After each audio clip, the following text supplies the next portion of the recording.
The Kirlian Biofield Camera. It was emerged in 1939 inside a quiet Soviet laboratory in Krasnodar, Russia, far from the spotlight of major scientific institutions. Picture a small room, exposed wires, the hum of high-voltage medical equipment. Here, a technician named Semyon Kirlian and his wife Valentina were simply fixing machines used in hospitals. Then something unexpected happened. When a human body briefly touched a high-frequency electrical circuit, without pain, without injury, a flash of light appeared. Not a spark, not a burn, a soft, luminous glow. Most people would have dismissed it. The Kirlians didn't. They recreated the setup using photographic plates and controlled electrical fields. When they developed the images, they froze in disbelief. Leaves, insects, human fingertips, all surrounded by radiant halos of color, as if outlined by invisible fire. These were not reflections. They weren't scorch marks, and they appeared even when the objects were placed on insulating materials. To the Kirlians, this wasn't electricity at work. It was something alive. They believed the camera was revealing a hidden energy field, something the human eye could never see on its own. And the images behaved in unsettling ways. When volunteers were calm and healthy, the glow burst outward, sharp, bright, almost explosive. But when subjects were stressed, depressed, or ill, the light weakened. It fractured. Sometimes it vanished in places entirely. Then came the image that shattered every explanation. A leaf was torn in half. Only one piece was placed on the photographic plate. But when the photo developed, the outline of the entire leaf appeared. Faint, ghost-like, but unmistakable. The missing half was still there somehow. The Kirlians repeated the test. Again and again, the same result. They called it the phantom leaf effect. To them, this wasn't photography anymore. It was proof of an unseen dimension, something that lingered even after physical matter was removed. Official scientists offered a simpler explanation. Corona discharge, moisture, ionization, electrical artifacts. But those explanations fell apart under pressure. The glow changed with emotion, with illness, with mental state. No thermal model explained it. No electrical formula predicted it. Soviet medical institutes quietly took interest. The technology was explored as a possible diagnostic tool. Some researchers even suggested it could detect disease before symptoms appeared. And that's when the resistance began. The camera drifted too close to forbidden territory: parapsychology, life force, non-material energy. Concepts that clashed with the rigid materialism of the era. Funding disappeared. Access was restricted. The Kirlians' lab was quietly downgraded. Then the most disturbing images vanished. Photographs of dying patients where the glow collapsed in real time. Records of anomalous energy patterns. Original plates showing the phantom leaf in high resolution. Requests from foreign researchers were denied. The equipment was never shared. The archives were sealed. What remained were blurry copies and second-hand accounts. Valentina died in 1972. Semyon followed in 1980. Their work was dismissed publicly, but whispered about privately by those who had seen the originals. Today, versions of Kirlian cameras still exist, mostly on the fringes of science. But none have ever reproduced the full range of effects, or at least, none that have been allowed into the open. And if those early images truly captured something real, then life may not end where biology says it does. It may leave behind a trace, a residue, a signal, which raises an unsettling question. If energy can linger after something is gone, what other forbidden inventions may have already glimpsed realities we were never meant to see? The Tesla consciousness lens. It was conceived in the spring of 1895, inside a cramped New York laboratory crackling with electricity and half-finished ideas. Imagine the space. Copper coils stacked like sculptures, wires snaking across the floor, blue arcs snapping through the air. This was where Nikola Tesla worked alone, long after assistants had gone home. By then, Tesla had already changed the world. Alternating current, wireless transmission, radio waves before radio existed.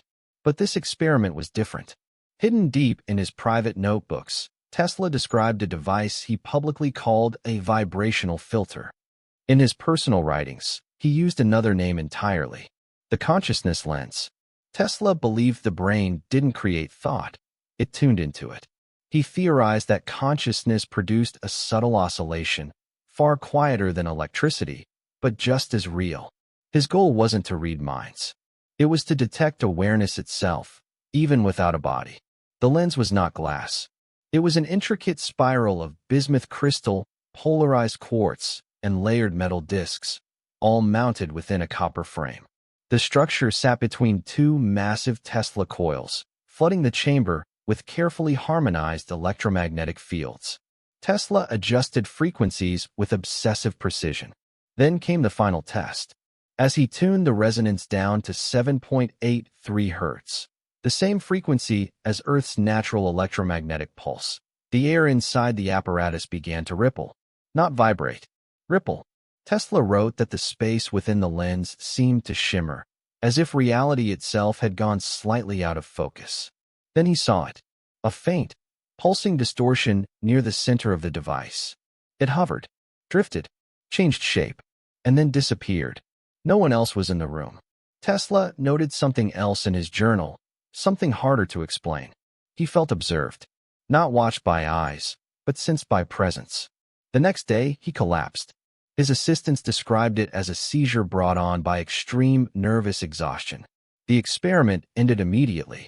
Tesla never spoke publicly about the lens, but in letters to trusted confidants, he hinted at a radical idea, that consciousness might exist independently of the brain, that the mind could be a receiver, not a generator. The lens, he believed, had captured an afterimage of awareness itself, a thought form, or perhaps something far older. Shortly after, Tesla sealed the device inside a steel container and abandoned the project entirely. Years later, living alone in the New Yorker hotel, Tesla told interviewers he was in communication with forces beyond human comprehension. Most dismissed it as eccentricity. But modern physicists reviewing his recovered diagrams noticed something unsettling. The materials, the rotating electromagnetic fields, the resonance patterns. They closely resemble techniques now explored in quantum resonance imaging and zero-point field research. After Tesla's death in 1943, the FBI seized his papers. Officials later claimed nothing of importance was found, but witnesses reported something unusual. A separate wooden crate, unlabeled, removed quietly, never catalogued.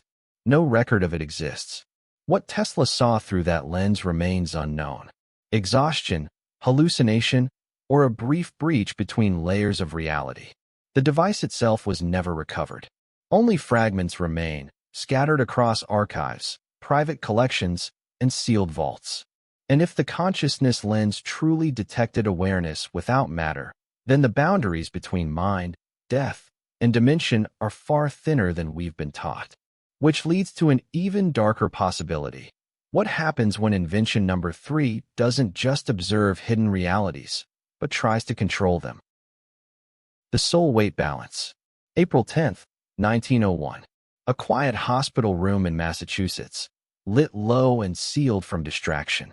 Inside, physician Duncan MacDougall prepared an experiment that most of his peers considered unthinkable. A dying tuberculosis patient was gently positioned on a custom-built industrial scale, large, precise, and calibrated down to the milligram. Temperature stabilized. Air displacement accounted for. Every variable MacDougall could control, he did. His question was simple, dangerously simple. Does the human soul have mass? As the patient's breathing slowed, the room fell completely silent. Then, at the exact moment of death, the scale's needle trembled and dropped. 21 grams vanished. No movement, no fluid loss, no mechanical failure, just an abrupt reduction in weight, occurring within seconds of the final breath. MacDougall didn't stop there. Over the following months, he repeated the experiment 5 more times, each involving patients already at the edge of death. In 4 out of 6 cases, the same pattern appeared, a sudden, unaccounted-for loss of weight at the moment life ended. The apparatus was scrutinized relentlessly. It was enclosed, shielded, corrected for evaporation, perspiration, and lung collapse. By the standards of the era, it was exceptionally precise. When word reached the press, the story exploded. Proof of the soul, headlines declared. But the scientific community responded with ridicule. They attacked the sample size, the methodology, the audacity of the premise itself. MacDougall listened and pushed back. He insisted he wasn't proving theology. He was documenting an anomaly. Something measurable had occurred, and it demanded explanation. Then came the most disturbing test. MacDougall repeated the experiment using 15 dogs, all humanely sedated and monitored. This time, the results were stark. No weight loss. Not once. To MacDougall, the implication was chilling. Whatever departed at human death did not leave animals the same way. Something unique, something tied to human consciousness, was escaping the body. Critics accused him of bias, of forcing meaning onto noise. MacDougall never retreated into spirituality. He called it physics. Within a year, his funding vanished. His lab equipment disappeared during a hospital relocation. The hospital issued a formal statement distancing itself from the research. No major medical journal would publish his full data. MacDougall died in 1920, still convinced he had witnessed the quantifiable departure of something real. Decades later, others quietly revisited his idea. In the 1980s, a German research team used modern hospital beds fitted with digital load sensors. Their results, never peer-reviewed, never formally released, reportedly showed brief weight fluctuations at the moment of death that could not be explained by gas release, muscle relaxation, or moisture loss. The team disbanded shortly afterward. In 2003, a researcher gained limited access to MacDougall's private papers through a surviving descendant. Among the fading notes was a handwritten chart documenting one case where the weight dropped not at death, but 3 seconds before. Next to it, MacDougall had written only 5 words. Departure anticipates cessation. If the soul-weight balance was correct, even once, then something measurable leaves the human body at death. Not breath, not heat, not memory, but presence.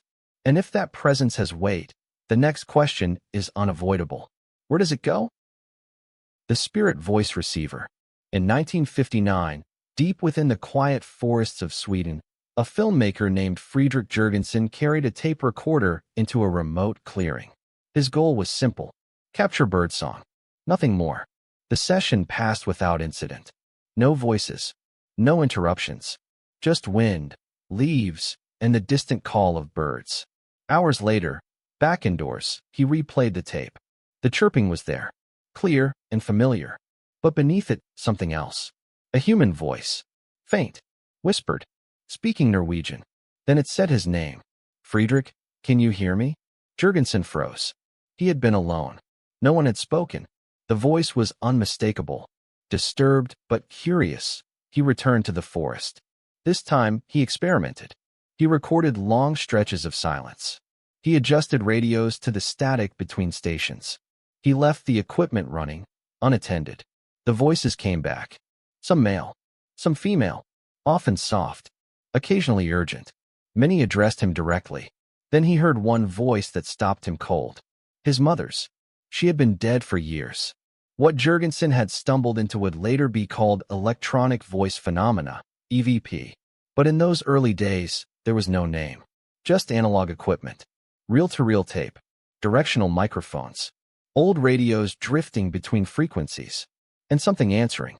The messages were fragmented. Incomplete. Sometimes cryptic. But disturbingly relevant. When Jurgensen asked aloud, "Who are you?" the tape later replied, "We see but cannot touch." Skeptics dismissed it immediately. They called it pareidolia, the brain inventing patterns in random noise. Then others tried it. In Germany, psychologist Hans Bender reproduced the effect under controlled laboratory conditions. In Italy, Father Pellegrino Ernetti and engineer Marcello Bacci refined the method further, capturing full sentences, some in languages none of them spoke. Bacci built a modified vacuum tube radio, tuned deliberately between stations. During a live demonstration attended by scientists and journalists, the device emitted a male voice claiming to be the deceased relative of one observer in the room. A private question was asked, one only that relative could have answered. The voice responded correctly. Witnesses later reported a sudden drop in temperature.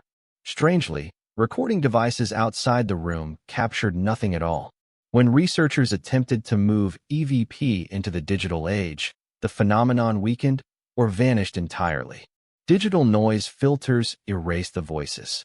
Compression destroyed them. Only analog systems worked. It was as if the signal required imperfection. Static, chaos, instability. The voices seemed to ride the noise itself. No government agency announced official investigations, but funding quietly disappeared. Research groups dissolved. In Belgium, a university shut down a parapsychology lab after a month of recordings captured the same message, repeated in different languages. They are listening. They will close this. The lab closed within the year. Skeptics still insist EVP is coincidence, signal bleed, or subconscious projection. But none have explained why the voices sometimes answer questions in real time, or why they emerge only under specific conditions: isolation, emotional intensity, electromagnetic fluctuation. If these transmissions are not illusions, then something is speaking through the silence. And the question becomes unavoidable. Are these echoes of the dead? Or is something still alive, waiting patiently between frequencies, ready for the next forbidden invention to tune in? The bio-photon emitter. In the early 1970s, German biophysicist Fritz Albert Popp began investigating a mystery most scientists ignored. Living organisms, it turned out, give off light.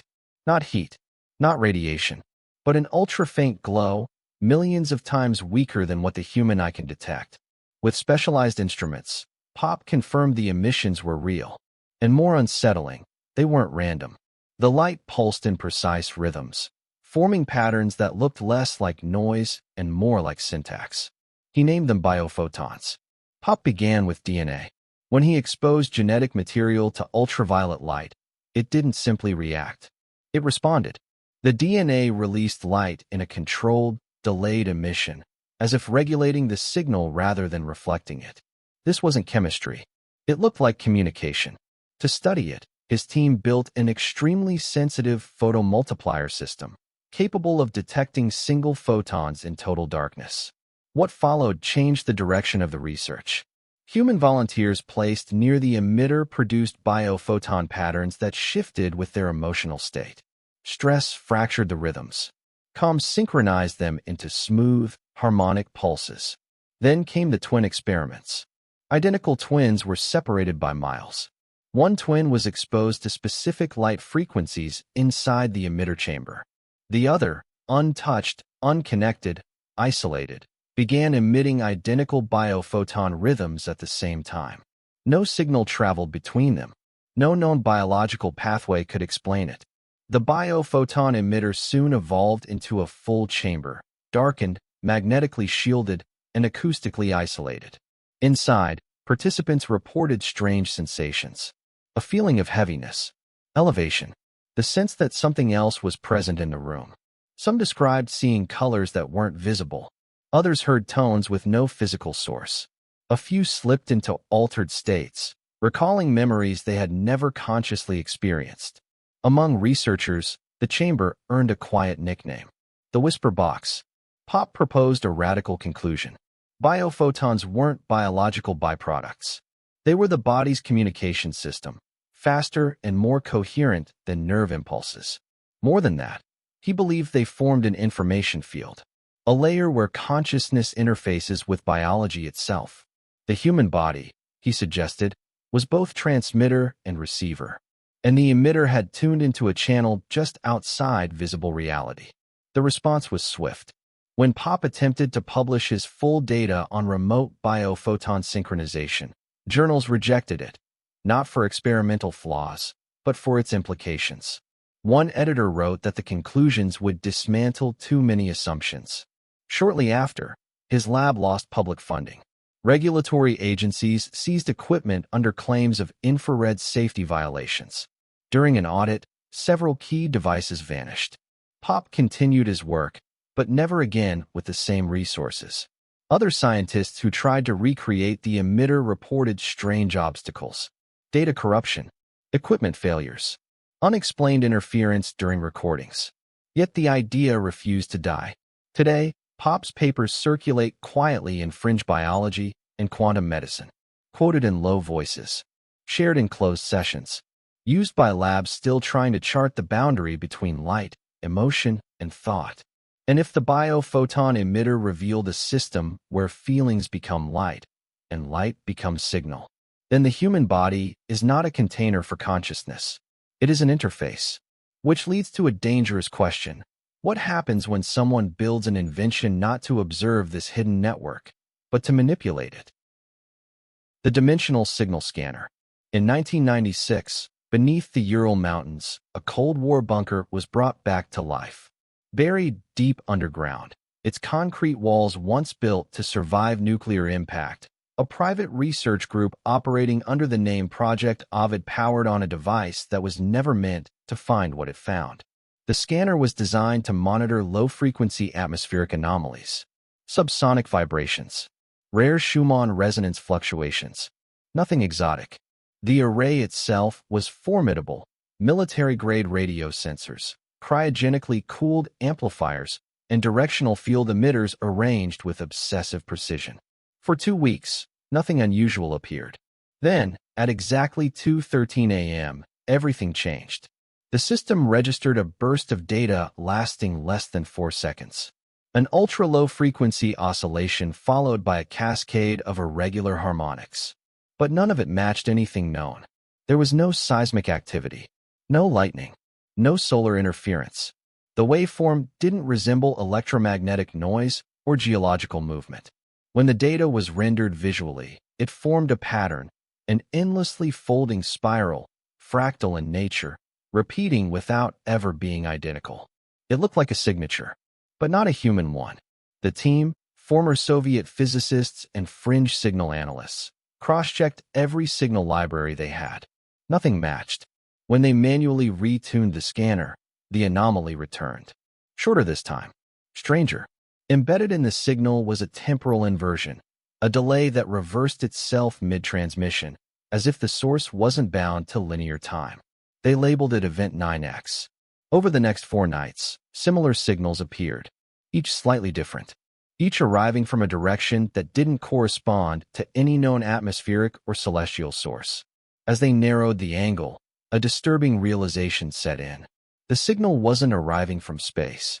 It seemed to enter Earth at a steep vertical angle, above and below at the same time, as if it were bending through folded space itself. Standard digital receivers detected nothing. The signal passed straight through them. Only the scanner's analog components responded, especially the magnetite core field transducers. That was the breakthrough. The team began to suspect this wasn't data in the traditional sense. It was interference, a spatial distortion, a bleed-through between layers of reality, detectable only through resonance.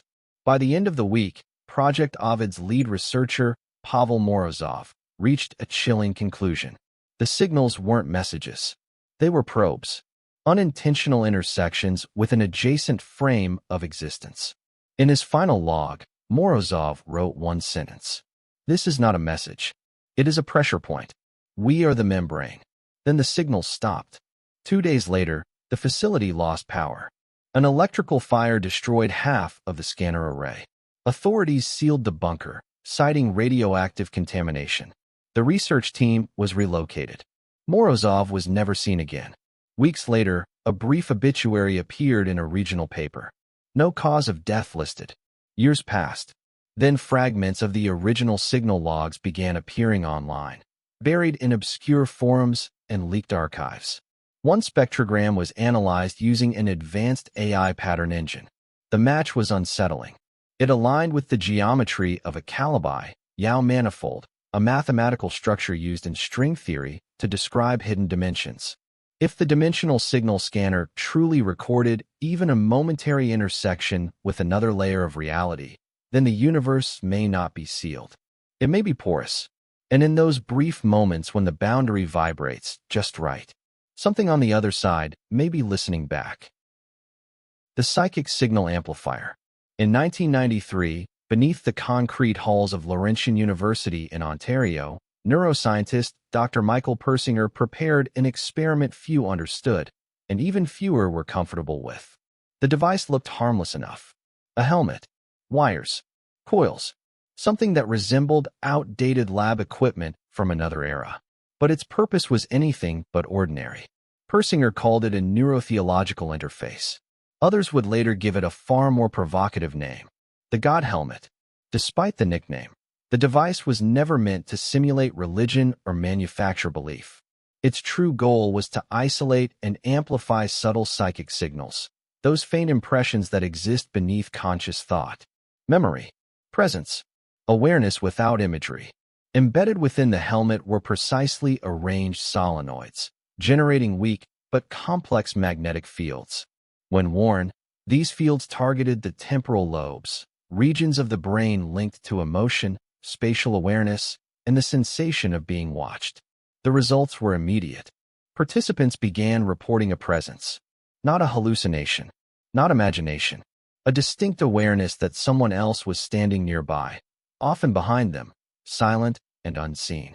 The descriptions were eerily consistent. Subjects spoke of entities that felt emotionally charged, sometimes comforting, sometimes threatening, always attentive. Persinger ran hundreds of trials. Believers, skeptics, atheists, scientists. The response crossed every belief system. Some participants wept uncontrollably. Others experienced what Persinger termed boundary dissolution, the collapse of separation between self and environment. A few described a radiant void, where thought vanished but awareness remained. One subject lost consciousness entirely. When he awoke, he claimed a figure made of layered light had been inches from his face. Then the data took a darker turn. In tightly controlled experiments, participants wearing the helmet began describing images and concepts that mirrored those experienced by subjects in nearby rooms, without any communication. Faraday cages were installed to block external electromagnetic interference. The synchronicities continued. In one test, pairs of twins were separated into different rooms. When one twin was shown a disturbing image, the other's brain activity spiked at the exact same moment, despite blindfolds and noise-canceling headphones. Persinger proposed a controversial idea. Consciousness might be non-local, not confined to the brain, but embedded in a shared electromagnetic field. The helmet, he believed, acted like an antenna, brushing against this collective matrix of minds. Criticism followed swiftly. Skeptics accused him of manipulating vulnerable subjects. Religious groups condemned the research as artificial spirituality, but others paid closer attention. In 2002, leaked documents from a research grant audit suggested that modified versions of Persinger's device had been explored by military programs under the codename Silent Veil. These portable systems reportedly used electromagnetic fields to influence emotional states from a distance. The files were labeled behavioral resonance influence. They were never officially acknowledged. Eventually, Persinger's lab was quietly defunded. The original helmet was dismantled. He died in 2018, never claiming he could read minds, only that his device revealed what lies just beneath waking reality. And if the psychic signal amplifier truly worked as he believed, then our thoughts are not locked inside our heads. They drift, they resonate, they overlap. And sometimes, when the frequency is just right, something else steps into the room with us. The subconscious translator. In 2014, a research facility on the outskirts of Kyoto, Japan, quietly published a short abstract in a neuroscience journal. Most readers skipped past it, but a single line caught the attention of a few careful eyes. Visual reconstruction of subconscious imagery during REM states. It described a prototype capable of something long considered impossible: decoding dreams. The system combined real-time fMRI brain scanning with machine learning models trained on massive visual datasets. Volunteers were shown thousands of images, faces, rooms, landscapes, while their neural activity was recorded. The AI learned the language of the brain, which patterns meant edges, which meant motion, which meant a face and shadow. Once the predictions stabilized, the experiment moved into forbidden territory. Subjects were allowed to fall asleep. As they entered REM cycles, their brains were scanned continuously. Using neural data alone, the system began generating rough video reconstructions of what the dreamers were seeing. The early images were unstable, flickering, warped, but unmistakable. A corridor stretching into darkness, a hand reaching forward, a face turning, half-formed. Then came the result no one expected. One volunteer reported dreaming of a city he had never visited. The machine rendered a skyline that matched no image in its training data. More sessions followed. Subjects dreamed of places they insisted they had never seen. Yet the reconstructions displayed consistent architecture, lighting, and movement, as if these environments obeyed internal rules. In one case, a woman dreamed of descending a staircase spiraling into a blue void. The system generated the scene in real time, frame for frame, before she described it. Then the anomalies began. Some dreamers experienced languages they didn't speak, symbols they couldn't explain. Others reported floating outside their bodies, watching themselves sleep. One subject described being in a room with figures made of glass and smoke, communicating without words. The translator rendered shifting shapes wrapped in swirling light, imagery absent from every dataset the AI had ever been fed. Even more disturbing, some participants woke up disoriented, uncertain whether what they experienced had been a dream or something else. One man demanded access to previous dream recordings. When he saw them, he went pale. He claimed a city he had just dreamed of had already appeared, reconstructed from another subject's data weeks earlier. Within 6 months, the project was terminated. Officially, the reason given was ethical uncertainty regarding memory interference. The lead researcher, Dr. Takumi Hoshino, refused all interviews and removed his name from the final publication. Privately, an assistant revealed something else. The research team had begun sharing the same dream. A tower standing alone in an empty field, and something at the top, watching. None of the machine's full outputs have ever been released. Rumors suggest a government agency acquired the final dataset for classified mind interface research. The Kyoto lab remains closed. And if the subconscious translator truly peered into the dreaming mind, then it may have uncovered more than imagination. It may have mapped a shared inner landscape, a place we enter every night, alone, or so we think. The Emotion Field Recorder. In 1987, a research unit under the British Society for Psychical Research received reports from a small village in North Yorkshire. An abandoned farmhouse was said to produce sudden waves of dread, vertigo, and crushing sorrow, especially in a narrow hallway lined with shattered picture frames. One visitor collapsed moments after entering, insisting he heard a child screaming from inside the walls. Instead of dismissing the case as folklore, the team brought in a newly developed experimental device from a Cambridge physics lab. It was known as the Emotion Field Recorder. The instrument was designed to detect subtle fluctuations in ambient electromagnetic fields and low-frequency vibrations associated with intense human emotional states. But unlike standard EMF meters, this device used layered sensor arrays and phase-sensitive amplifiers to identify what its creators called residual affective imprints, emotions that never fully left. A grid of sensors was installed throughout the farmhouse. For the first 72 hours, nothing happened. Then, at exactly 2:46 a.m. on the 4th night, the recorder registered a massive spike. The anomaly centered on the hallway. Temperature dropped abruptly. Multiple analog instruments distorted at once. A fixed camera aimed down the corridor captured a circular pulse of light, static, perfectly formed, and hovering motionless for 2 full seconds. But the instruments weren't the only things reacting. 2 researchers reported an intense sensation of being watched, followed by intrusive memories they knew were not their own. One described standing in that same hallway decades earlier, watching someone tumble down the staircase in slow motion. Local records revealed the truth. In 1932, a young boy had died after falling from the upper landing, precisely where the strongest field spike occurred. As data accumulated, a pattern emerged. Every night at 2:46 a.m., The same corridor produced a wave-like anomaly.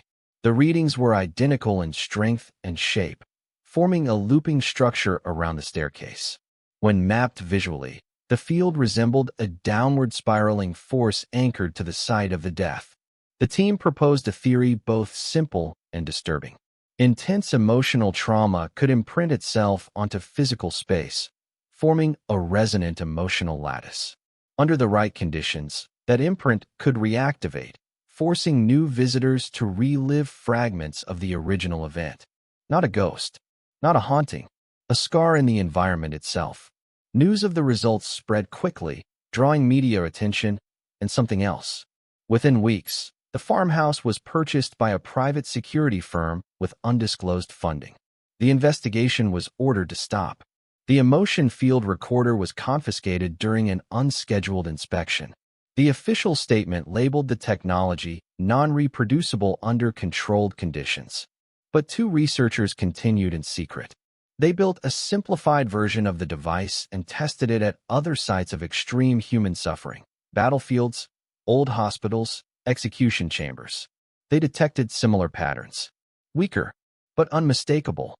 At one underground cell in Edinburgh, the readings surged so violently that the recorder's battery exploded. All data from the event remains classified. If the emotion field recorder truly worked as reported, then emotions do not fade when we leave a place. They linger, embedded in walls, suspended in air, waiting for someone to step inside and feel them again. The Cross-Reality Oscillator. In 2009, a privately funded research facility hidden deep in the Nevada desert constructed an experimental device that would later be erased from public record. Known only through leaked internal documents as the Halcyon Array, the facility housed a team of theoretical physicists, defense contractors, and former DARPA engineers. Their official objective was to study nonlinear resonance effects in multi-frequency electromagnetic systems. Internally, the device had a different name: the Cross-Reality Oscillator. The machine stood nearly 3 meters tall, built from interlacing magnetic coils, rotating gyroscopic rings, and a spherical containment chamber suspended at its core. It generated multiple overlapping electromagnetic fields, each oscillating at slightly different frequencies, designed to interfere with one another at precise thresholds. The architects claimed it did not open a portal or create a wormhole. Instead, it produced a dimensional harmonic envelope, a standing wave in which the rigidity of reality itself could momentarily loosen.